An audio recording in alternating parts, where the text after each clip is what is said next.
this is Roger, thanks for dropping by. We got Pressies. Says live plants, handle with care. And it's a box this big. There's going to be a lot of empty inside this box because I know what's in it. And thank you very much. This has come from Mixed Masdevallias. I asked him how much he wanted and he said it's a present. So a present it is. It's just something I saw on one of his videos. You know, he was looking at some of his blooms and talking about dividing and stuff like that. And I basically said at the time in a comment, if you've ever got a division of that one, I wouldn't mind it. And in it, here it is. As a ribed. So I'm having fun with this because I'm incredibly tired today. Nothing's working properly. Come on, you have sharp scissors, cut.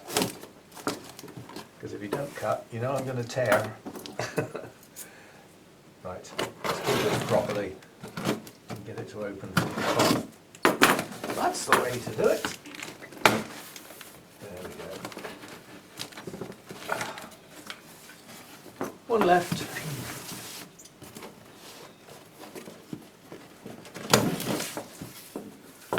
There we go. Now I would imagine,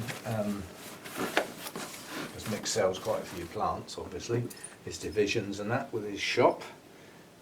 I'll put a link to the website in my description, and I'll put a pop-up. But basically, he would be used to packing plants. So although there's probably only a tiny little plant in here, or a tiny little pot, or both, it's incredibly well packed. And if you, I mean, a lot of people don't ever send plants to anybody else, whether as a gift or as a sale. I always think when you get hold of some decent packing material, you hang on to it because you might need it. And to such an extent, the spare bedroom upstairs, you've got a job to get in it now because it is absolutely jam-packed with cardboard boxes. Why do you ask I keep so many? I keep so many because at some point in the future I'm going to have to move house. And I will have to pack everything I want to take with me. Right. But now we're getting near it. Oh, there's a bloom on it. So if it hasn't faded, you get to see why I thought it might be an idea to get one of these. So I don't want to start yanking around now because we're getting near the bloom, so we'll do this a bit more gently.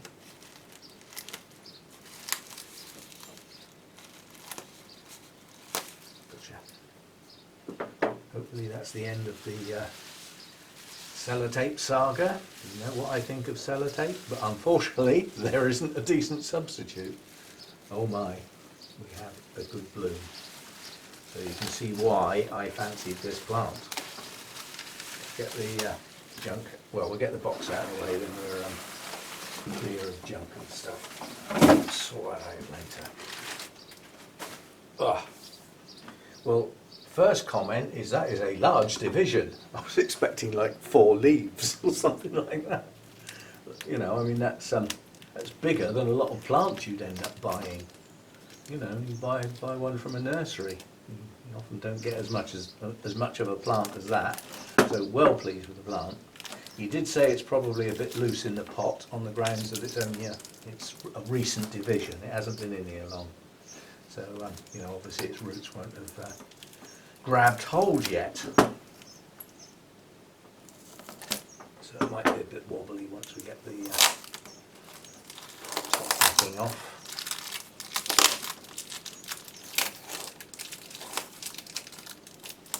I often wonder with other people using sellotape and this idea of the tissue to stop the bark coming out. When I'm doing it, there's an awful lot of language, which is why I very rarely try and film it. Because the sellotape sticks to your hand, so it's one of those little flies. The sellotape sticks to your hand, it buckles, so that where you went to put it you now can't, you need a new piece. It sticks to everything you don't want it to, before you get it to the place where you do want it to stick, and then it's run out of sticky because you peeled it off. And it's fraught with annoyances. It's a polite version. But yeah, it does, it drives me up the wall. It really does. Right, so I think we're there now. We should now just be able to nip the tissue and it should just unfold. There we go. That's good. Right, well, the fact that this has been potted up in the way that Mick would grow it, there ain't no need to disturb it, is there? It stays exactly as it is. I'm not doing anything with the plant. As far as the plant's concerned, we've got some growths maturing here, leaves not fully open yet. Some more underneath, pushing on. Now you do occasionally on Masdevallias get a stall. You know, when you create a division and it's got new growths on it, you disturb the roots one way or the other. It's virtually impossible not to.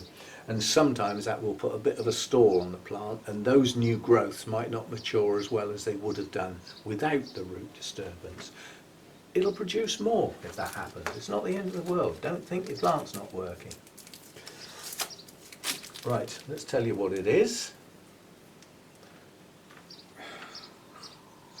Right, it is Masdevallia Inca Prince pop-up, and it's Veitchiana crossed with Angel Frost.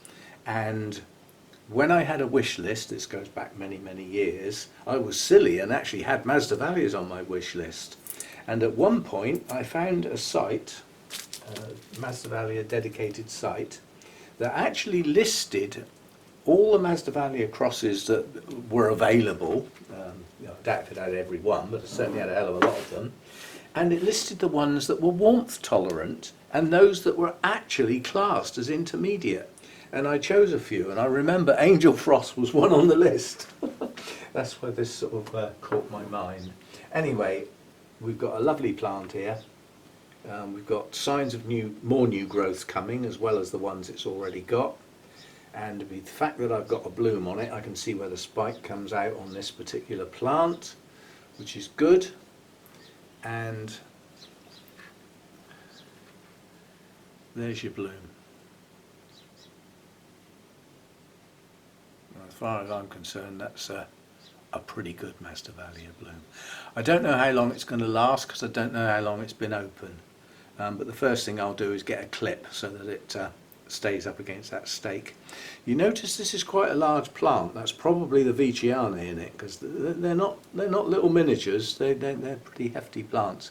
But coloration on this is absolutely gorgeous. It's got that deep orange, and it's got the purple coloration at certain angles, which the camera, I'll put out if I can get the camera. But as you move the plant, what it's based on is tiny little purple hairs, and they catch the light at certain angles, and at other angles they don't. So the purple coloration comes and goes as you twist the plant in the light. One day I may be able to do that with the camera, but not now. So thank you very much, Mick. Greatly appreciated. I would have gladly paid for it, and if you ask, I will gladly pay for it. It's a lovely plant. Well pleased with that. And yes, it will fit on my Masdevallia shelf. I was just thinking, and it's too tall to go on my shelf. Let's just find a clip for it, stop it waggling around. Get one of these grabby clips. Is that big? No, it's not big enough to go around the stake. Don't want to put another stake on, there's nothing wrong with the one that's on it. How about that one? Can that go round? Yeah, just about. Gotcha. That'll just stop it waggling around, and we'll put our label back in there. Remind me what it is.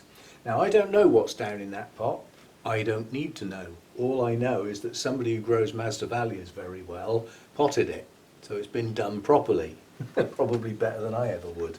So it can stay in there now for some considerable time, and I'm pretty confident that Mick doesn't use sphagnum, and as a consequence it can probably stay in that pot for a good amount of time, and as the new growths progress it will produce more new roots, and it will become a nice strong well rooted plant by the time it needs to come out of that pot.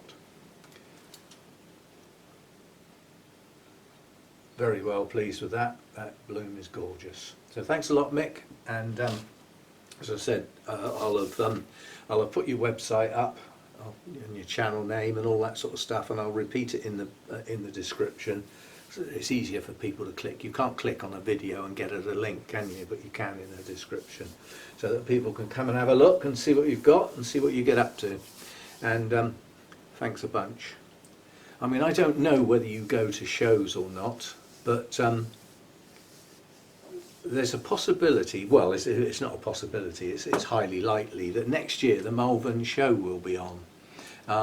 One of the big shows, and quite honestly, as far as the shape of the country goes, it's nearer the middle than any other show you'll ever get to. It certainly ain't London with all its transport hassles and all that sort of stuff. It's easy to get to, it's on the motorway network, and if that show takes place next year, I'll put a shout out round, and I'm sure some others will. It would be nice that if on one of the days there could be a gathering of YouTubers. We'll all have an ice cream or something. Yeah, like you believe that. But yeah, it's nice to meet up with other YouTubers, for real. I mean, I've met a couple at Malvern before, one who actually came over from Spain for that show. I've met Ed at the Malvern show. So yeah, a few will meet up. And if it's a pre-arranged sort of meeting, time and place, which it's a big show, you need to have a time and place, or you're going to spend all day looking for people. Not necessarily in the Orchid tent, because that can get a bit crowded, but it's a good start point. If word is put round that that's where that meeting's going to happen, you might find that some viewers will turn up. Yeah? So it could turn into a pretty nice gathering, and those are rare, to get people all together in one place. So it's, in my mind, it's not planned, it's not a definite, we don't even know the show's going ahead yet, but it's highly likely it will in some shape or form. But we don't know what that shape or form will be, because we don't know whether all European traders will come because of Brexit and the cost to get their plants across the channel, and then pass that cost on to the customers. And they'll also have a problem if they bring their plant the way that the CITES works officially. I don't think there's a way around it. If they bring a load of plants to Malvern, if they don't sell them, they're going to need the paperwork to take them home. This is not good. This is not good trade. It's just messing things up.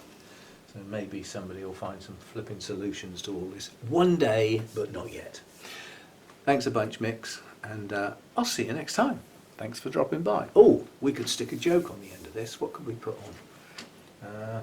I'll go and find one, because I jotted some down. Right, I like this one a lot. Just remember, it's a joke, it's a story.